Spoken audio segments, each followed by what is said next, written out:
Are you thinking about buying a new construction home? It's exciting. Everything's gonna be shiny, modern, and nobody has ever lived there before. But here's the thing, new construction is not always perfect, and if you're not careful, you can run into some pretty serious issues that are gonna cost you tens of thousands of dollars. In this video, I'm gonna break down the biggest red flags when buying a new construction home. These are gonna be mistakes that I see other buyers make all the time. Things like skipping inspections, choosing the wrong lot, or just not hiring the right agent to represent you. You're not gonna wanna miss it. Let's get into this video.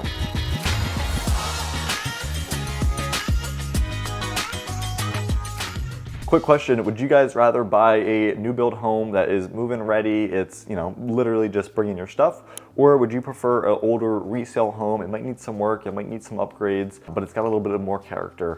I'm curious, you could drop your comment, your answer down in the questions. I'm always curious to see which way people are leaning. And actually, if you stick around till the end of the video, I'm gonna share the #1 mistake that I've seen buyers make that's almost always come back to haunt them. You're not gonna miss that. Let's get into it. And to anyone who is new to the channel, my name is Zach Neild. I'm a realtor in the greater Philadelphia area. I've been licensed for 4 years now, and I've had the opportunity to help countless buyers and sellers navigate this local real estate market. So if that's something that you're interested in, if that's a move or something that you're considering, I would love to be a resource. You can reach out to me via text, call, email. I'll throw my information up here on the screen so that it's super convenient. Would love to be a resource for you and help you find that perfect home. Let's get into this video. First red flag is gonna be skipping third-party inspections. Yes, this is gonna be crucial. I've even done it on my own home. Not skipped it, but I've even done third-party inspections. I've hired third-party inspections on my new build for my personal home just to make sure that everything is where it needs to be. This is going to be one of the biggest mistakes that I see a ton of buyers make. We go under contract, we're getting all set up,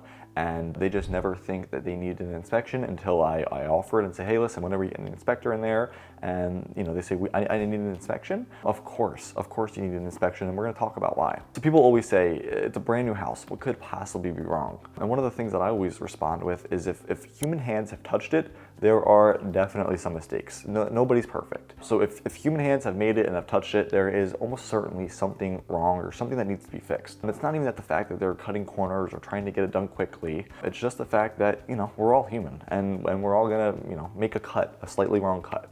Or we're gonna miss a wall of paint, whatever it is. So just having someone that's third party, they're looking over it, they've got no bias either way, it's gonna make sure everyone is a little bit more accounted for and being held accountable. So in these inspections, we can find things like poor grading on the outside of the house, looking at major drainage issues that down the line you might never even think of until it rains. You can also look at HVAC, so any HVAC issues, making sure it's hooked up properly, making sure the splits are the right temperatures, filters are in. That's another big thing. Some of the builders will never put the filter in.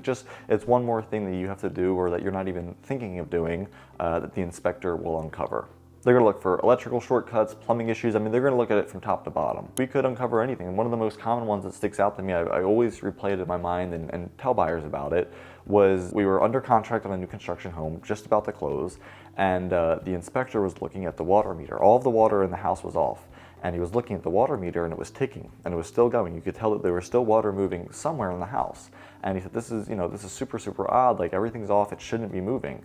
And we had reported it to the builder, and it turns out that one of the hose lines outside of the house, under the irrigation systems, it got nicked. It got, someone poked a hole in it as they were, doing the rocks or the grading. So they had to go back there and repipe it and reline it. But that could have been a huge, aside from the water just being out, the financial bills and the environmental bills, it just could have been a huge issue if we've never uncovered it. So that's why, that's one of the biggest reasons I say to get a home inspection, because just that issue alone could have saved you tens of thousands of dollars. Also, when you bring in a home inspector, you're not just going to be protecting one of your largest investments, but you're going to be sending a pretty clear message to the builder that you're paying attention, that you're involved, that you want to know what's going on every step of the way, and that this isn't going to be the one to cut corners on. It's just going to be an extra set of trained eyes in the field that looks at hundreds of houses a year. That's going to hold everybody accountable and essentially is your representation. If anything, they're going to be working for you. Spending, it's going to be a couple $100, maybe $300, $400, $500, depending on how many inspections and the length and detail of those inspections.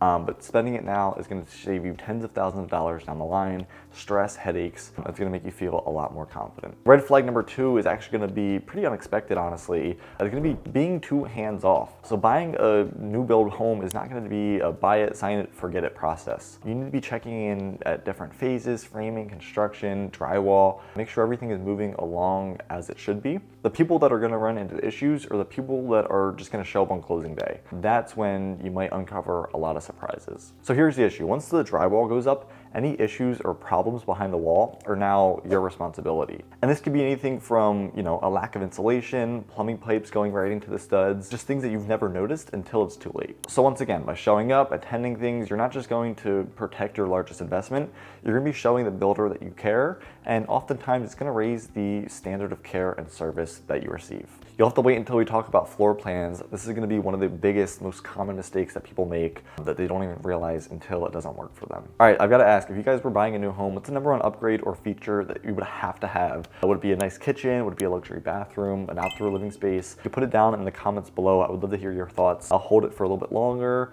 And all right, we're gonna get back into the video. Next up, talking about floor plans. So it's super easy to get wowed, walk into the model house and get just absolutely stunned by the floor plan, the designs. It's made to do that. It's gonna be filled with top of the line upgrades. It's gonna be staged perfectly. And oftentimes it's not gonna really represent the base model of what they offer. The biggest question is, does the floor plan fit your lifestyle? I mean, think about how you live day to day. Do you need a dedicated home office? Do you need a spot for the kids, for the dogs? Is the laundry room in a spot that makes functional sense? We've seen some laundry rooms that are in the back of primary bedrooms. Looking at storage, lack of storage has been one of the biggest regrets that I hear from some buyers. I've never heard of anyone complain of having too much storage. So once you lock in the floor plan, changing it later is almost impossible unless we're looking at major cost. The floor plan and functionality of the home is going to impact how much you love it more than any upgrade. You can swap things out like granite and floors and paint, but the wrong layout is almost near impossible. Choosing the right floor plan is going to be one of the most important decisions that you can make. The other thing that I wanted to mention about future resale value in the home and going to sell the home that I've seen time and time again from helping other buyers through this process is the demand for that floor plan or that type of home when you go to sell it. And a lot of times it's pretty easy to predict. It's pretty common. We've seen some trends over time that show how you can predict what floor plan in 10 to 15 years is still going to be one of the most desirable by asking the builders what floor plan is most desirable today. So when a community opens and if they've got 50 lots or 100 lots, whatever the size is, whatever the majority floor plan, the most common demand floor plan of that community is, so if they've got 100 houses and there's 75 houses that are all one floor plan, then it's pretty safe to assume that this floor plan in 10, 15, 20 years is still going to be one of the more desirable ones for buyers at that time.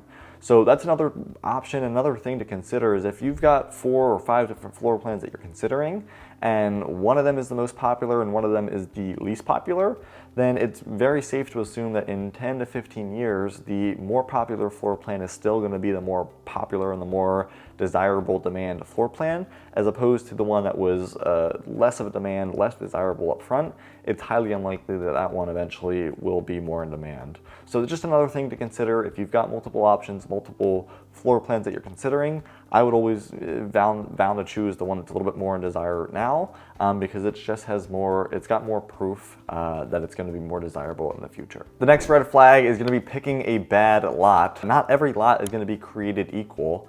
And a lot of buyers are going to overlook that long-term value that the lot is going to provide. So things like corner lots on busy roads, noisy roads, even ones that even back up to power lines or just an unfavorable view, they're not just going to hurt your day-to-day enjoyment or convenience, but they're also probably most likely going to affect your resale value or your appreciation down the line when you look to sell the home. Just remember, when you're choosing your lot and your floor plan and your style, eventually when you go to sell your home, you're going to be competing with every other home in that neighborhood. So every other lot, every other finish and floor plan, you're going to be competing with all of those. Buyers, I've seen this in real time, actually over the weekend doing an open house. There was 2 homes in the same community and buyers came down to comparing the lots, comparing the floor plan, the finishes, the size, and ultimately the house that I was at holding open was a less favorable lot. There's a turnpike in the backyard was small, there wasn't a lot of privacy, so that ultimately ended up affecting this house. That house had a $30,000 price reduction, so we're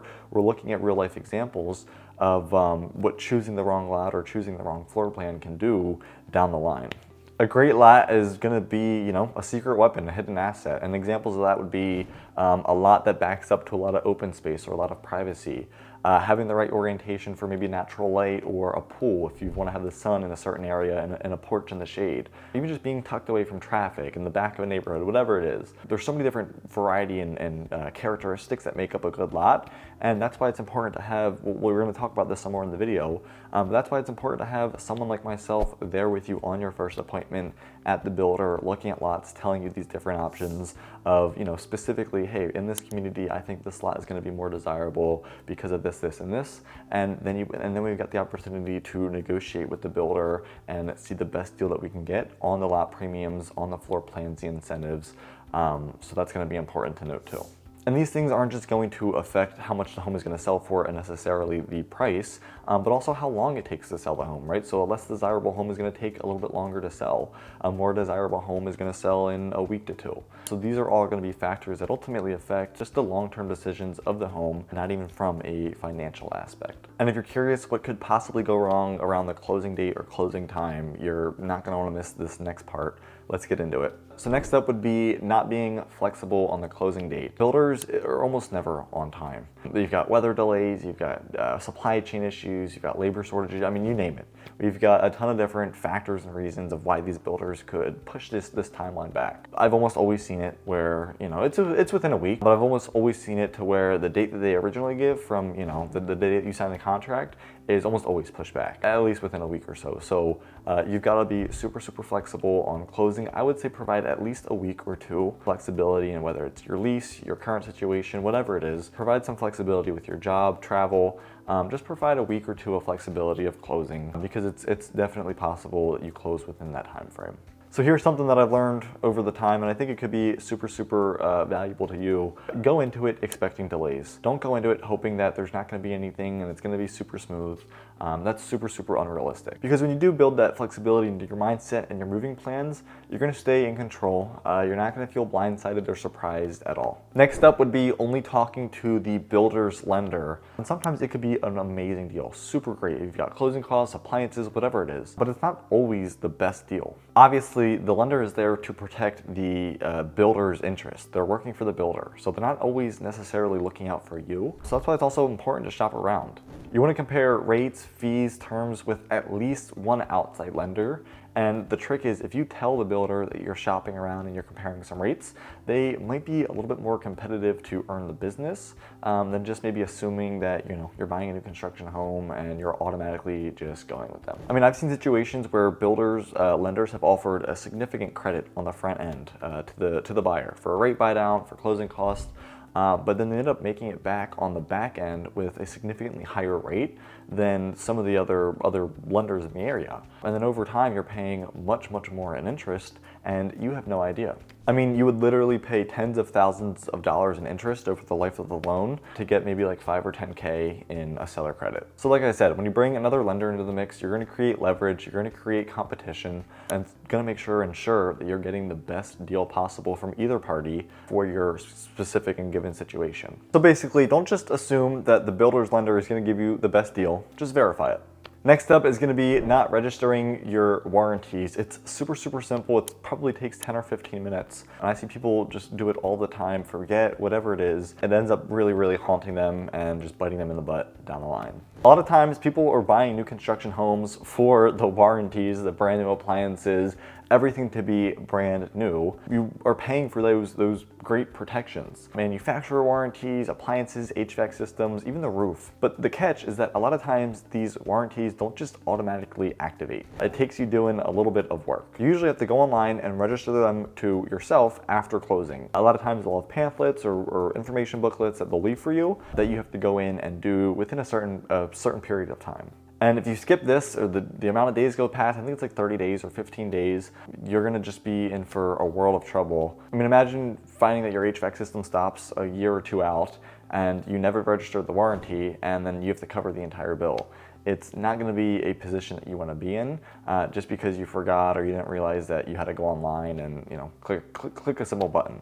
So just taking this 10 to 15 minutes after you close to go through all of your appliances, make sure they're all registered, just take screenshots and receipts, whatever it is that you have to do to know that, you know, you've done it. By not doing this, it could cost you tens of thousands of dollars down the line. Unfortunately, I've seen it, you know, not many times, but I've seen it. and it's just an unfortunate situation to be in. So you want to make sure that you're doing that. That's probably one of the best tips that I could give you out of all of this. This next one is going to be a little bit better. And my last red flag would be not hiring an experienced agent like myself. It's one that I see probably most common, and it's unfortunately one of the most costly mistakes that buyers can make. You have to remember, the sales rep in the office there at the house is a great lady, a great man. They're super nice, kind, friendly, but ultimately, at the end of the day, they work for the builder.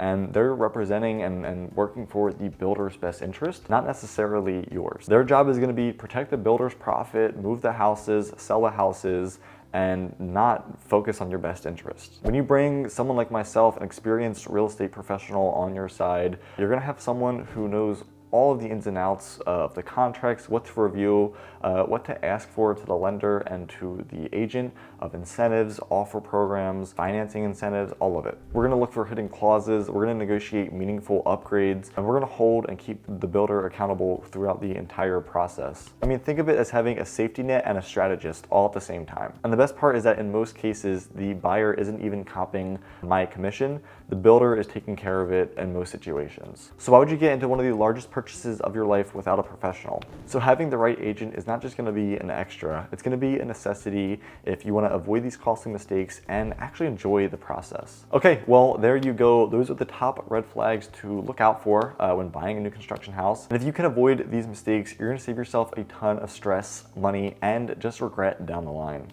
Buying a new construction home can be an amazing experience. You're gonna get a home that's brand new, it's modern, efficient, it's designed for today's lifestyle, but it's only smooth if you know the pitfalls to look out for. And if you found this video helpful, please like, subscribe, hit that little bell so that you don't miss any future videos. I've got a ton of other videos coming out about cost of living, commute times, different areas that I would pick if I was buying. I was a buyer in today's market that I have picked and that I see appreciating in the next couple of years. So if that's something that's interesting to you, follow along. It's gonna help out the channel. And I'll throw my information up here on the screen. If you guys are considering making a move to this area, I would love to be a resource. I've grown up here my entire life. I've been a licensed real estate professional for the last 4 years now, and I've had the opportunity in that time to help countless buyers relocate all across this region. So if that sounds like a situation that you might be in, I would love to be a resource. You could text, call, email. My information is up here on the screen. And until next time, I will see you around the neighborhood.